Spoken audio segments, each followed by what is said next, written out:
Hey, I already tried recording this, but yeah, it didn't work out too well. Anyway, I want to talk today about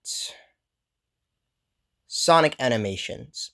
Specifically the ones that I've released ever since we'll go with Frontier's release. I wanted to talk about Rise of the Wisp, but honestly, it doesn't really serve the purpose of that video that well.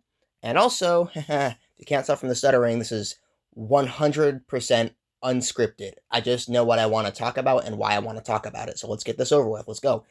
So, let's start with the one that accompanied Sonic Frontiers.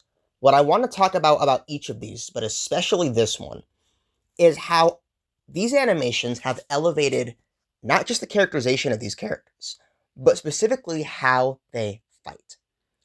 Looking at Sonic games over the years, you don't get a lot of in cutscene combat. Don't get me wrong, there is some, but you don't really see characters throwing hands that much. And honestly, part of that is just due to how Sonic games were animated up until like 2010. There was like motion capture used in the cutscenes for pretty much every single Sonic game after Shadow the Hedgehog, and even then, Sonic Adventure 2 also had that happening.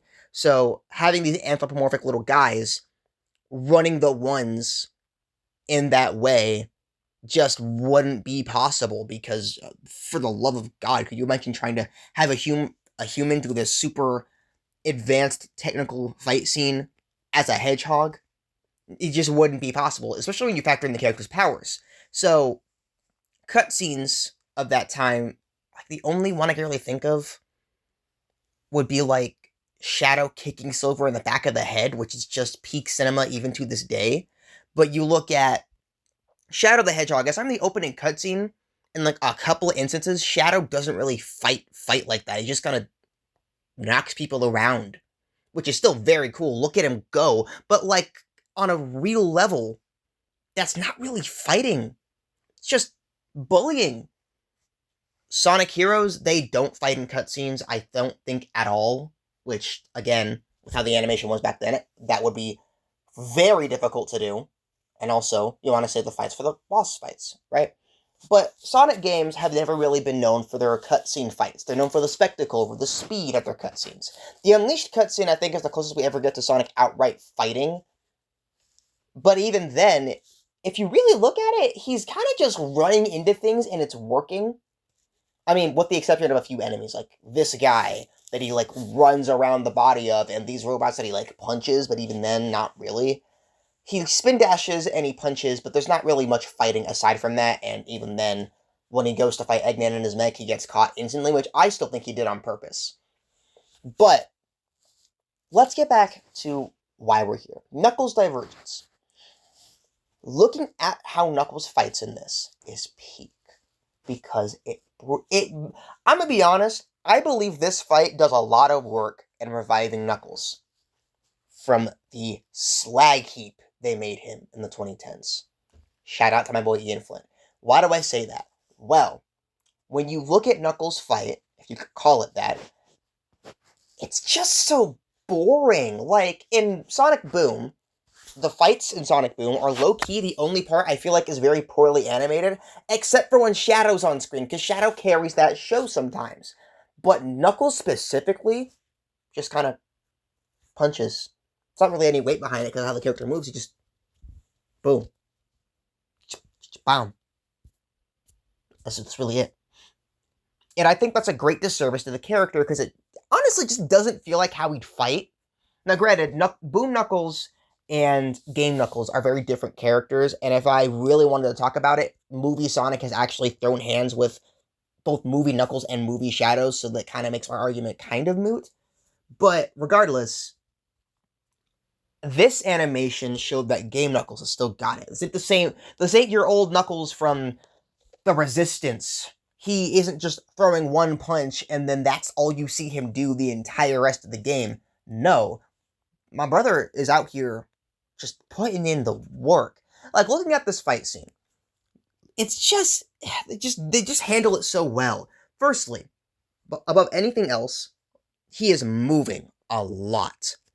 You see him jump from enemy to enemy. You see him spin dash around one, which I think is just peak, no matter which character's doing it. But Knuckles especially doing it just makes the most sense to me. You see him spin dash around this guy, jump into the air, throw a rock at one for the pure disrespect, and it looks like he wasn't even trying. Also, I feel like that last scene from Sonic 3 where Sonic is surrounded by Metal Sonics is a direct reference to this one, but no one ever talks about that because why the fuck would you? So, yeah, this animation showcases, one, the dynamic movement that Knuckles employs, because honestly, let's be honest, that's the only reason he'd ever be a threat to Sonic. You can't just hit hard, you have to be able to hit. So Knuckles shows off he has great timing, great speed. But it also shows the dude hits like a truck. Like, I know these guys are super weak. Like, in Frontiers, it takes one homing attack to take them down. Even in, like, this here promotional trailers, you can clearly see Sonic defeats them each in one hit. It's kind of pathetic, really. But that isn't really the point with Knuckles' animation. Because Knuckles doesn't just, like, hit them and then, like, explode into a ball of, like, purple gas. No. He crushes them. This guy hits in the face, his face is gone. This guy over here, bam, sent into the ledge with a cracked screen. He just threw a rock at him and didn't even hit him. Knuckles is a powerhouse, but he's a powerhouse that knows how to use that power effectively. I think it's been said multiple times that Sonic is as fast as Knuckles is strong, or Knuckles is as strong as Sonic is fast, whatever. Which, makes him the strongest character in the verse. I know what's being said about Big right now. He's a powerhouse, but Knuckles is meant to be the powerhouse, regardless. And you can fully see, yeah, they weren't kidding. This man is throwing hands. So, overall, I think this is great for Knuckles' character, and it's great for how Knuckles fights. Overall, very, very good. That being said, Shadow beats him in every single category, man. It's not even close. Firstly, one thing that I think needs to be brought up when looking at Shadow's fights is that very clearly he knows martial arts. Now you might be wondering, well, why is that so important? Well, most characters in Sonic, with the exception of maybe Sonic, but even then I don't think he has the capacity to just straight up learn martial arts, don't be using the martial arts like that, because honestly, no other characters in Sonic besides Rouge and Omega have expertise when dealing with the government. Yeah, Shadow has military training, and nobody talks about the fact that military training carries over into his fight scenes, because let's be honest, why would you really be thinking about that on a Sonic animation? I have too much time to think. So, it also serves as a little hint that this is a flashback, even after Maria, touches him and the whole world glitches out for a second, because realistically, at this point, Shadow wouldn't know this, because Gunn had never interacted with Shadow up to that point, and Gerald didn't seem interested at all in teaching Shadow the ways of the fist. He's using Shadow, because he's immortal, to crack the code of Maria Robotnik's genetic disease and cure it. Shadow isn't learning how to fight. At this point, Shadow would probably be fighting exactly like Sonic does in, Sonic Prime, maybe? He wouldn't be as focused with his strikes. He'd be a powerhouse, and he'd know he'd be a powerhouse. He'd be fast, and he'd use that speed and nothing else. So the fact that he is actively throwing hands with Emerald the way he is shows me that Shadow the Hedgehog, at that point, is having a dream immediately. It's not just a flashback. And then you get with the big reveal anyway, and it's fine. So, I also want to point out the way it handles Shadow with different types of enemies. I love the fact that Shadow doesn't just handle Emerald and the same kind of thing each time. Every single fight he has, he's dealing with a different kind of enemy. In the first episode, he fights Emerald. I don't need to talk about that anymore. You've heard all the spiel, you've seen the breakdowns, you know how hype it is. Episode 2, it shows how Shadow handles with a horde of enemies. He still uses the martial arts, but it's less of, I need to find an opening in this, I need to find a crack in this person's defense. It's, I am the crack in this person's defense. Let's just block this and fucking annihilate him. It makes sense because that's how Shadow is. He's not super, super precise, but he has more precision than Sonic, and it shows in his fighting style. A really cool example of this is that Shadow can block sword strikes with his hands, but it isn't because he's just that strong.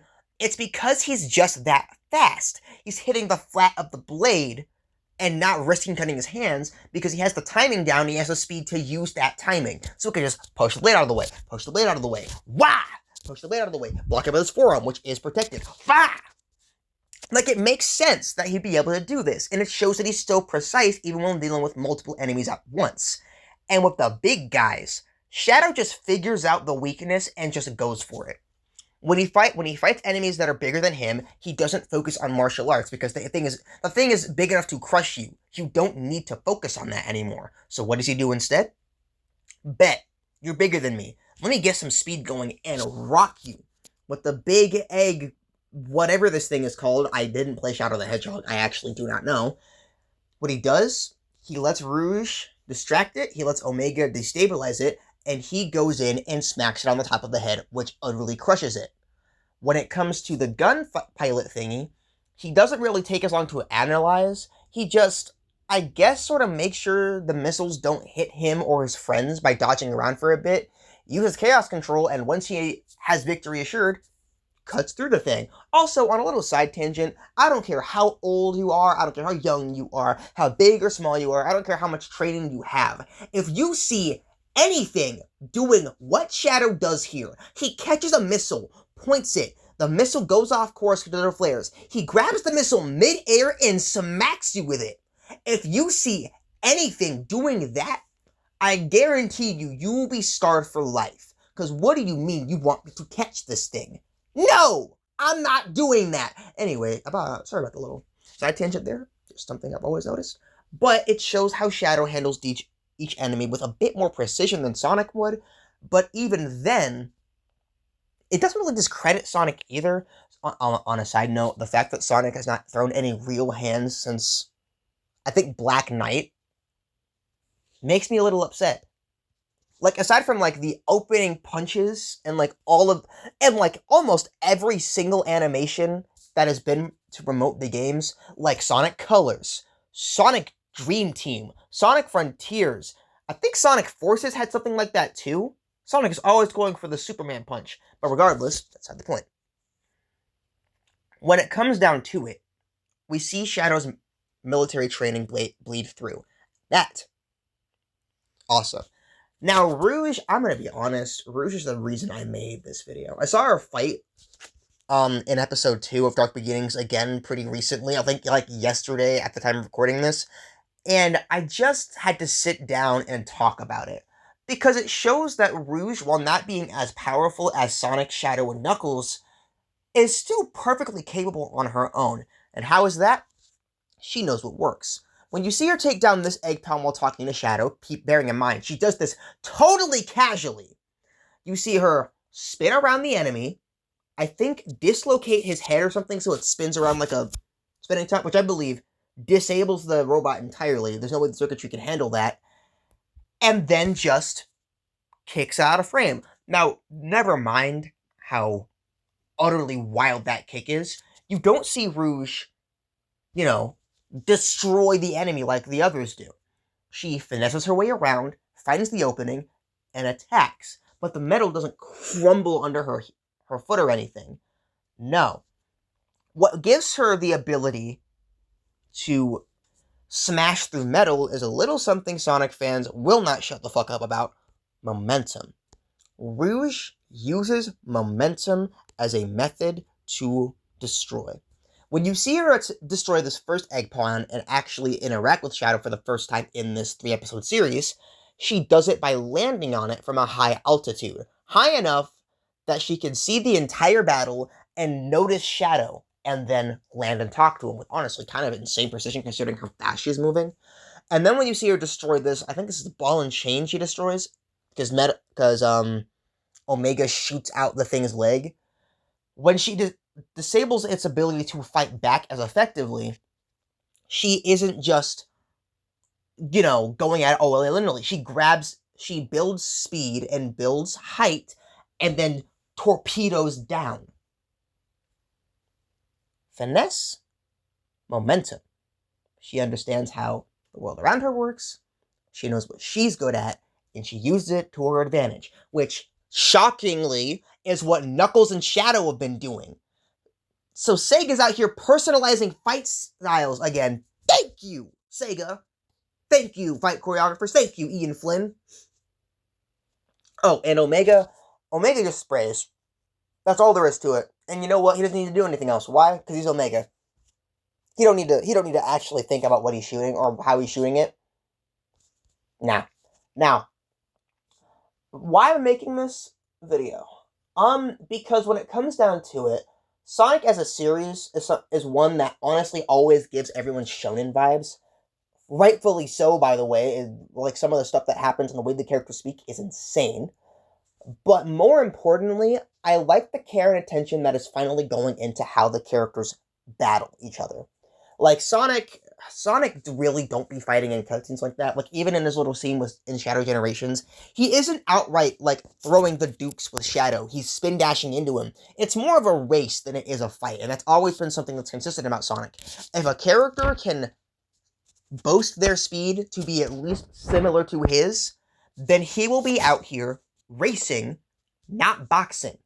I think the exception to that is Surge, but even then, it's said in the comic. I'm sorry, I need to calm the fuck down. But Surge Glazers, keep in mind, I love Surge. Surge is my favorite Sonic clone character aside from Shadow. I like her a little bit more than Metal Sonic, but not much. When you look at it, you look at their initial encounter. She says herself, dude, I stand no chance against this guy. He just knows what he's doing too well. And honestly, I just think he's stronger than her. But aside from that, and aside from his fight with Metal Sonic, honestly, outside of the comics, you don't see Sonic throwing hands. We don't count Sonic Prime because honestly, Prime Sonic pisses me off. Purely for the reason that except for when he's fighting Shadow, it's the opposite thing. When he's fighting characters that are just as strong as fast as him, he actually throws the dukes, which I understand. But when it's characters that aren't as fast as him, he's either like doing the basic like punches that you'd see in a show like that, which whatever, or he's doing what he normally does, which is spin dashing. I want to see more variation in how Sonic fights. It's just Sonic specifically, because Sonic is such a free-form character, and it doesn't really happen that much. But that's neither here nor there. I like the care and attention that the animation is putting into how Sonic characters fight. It's just great to see. It really is. I wish we got to see more of Sonic, like, kicking things again. Like, like, I know, like, there's, like, memes going around how Shadow's kicks are absolutely devious, but I always thought Sonic felt like more of a kicker. Kicker? Is that something you say? Someone who kicks more than he punches. Because that's Knuckles' thing. And Shadow just seems like someone who does everything. But, again, I digress. That's not why we're here. All I'm saying is, give Sonic some good-ass fight scenes again. And in regards to Frontiers' gameplay counting as a fight, I guess, honestly, I'm gonna probably, like, right after I get done recording this, probably script an entire video about Sonic Frontiers' combat and why I think it can be improved upon greatly. Because I love the combat. I love the fact that Sonic can actually throw the hands. But there's so much room for improvement, guys. Anyway, that's my little rant. This is totally unscripted. I don't know how to end this video, but thanks for watching, and I hope to see you later. Bye-bye!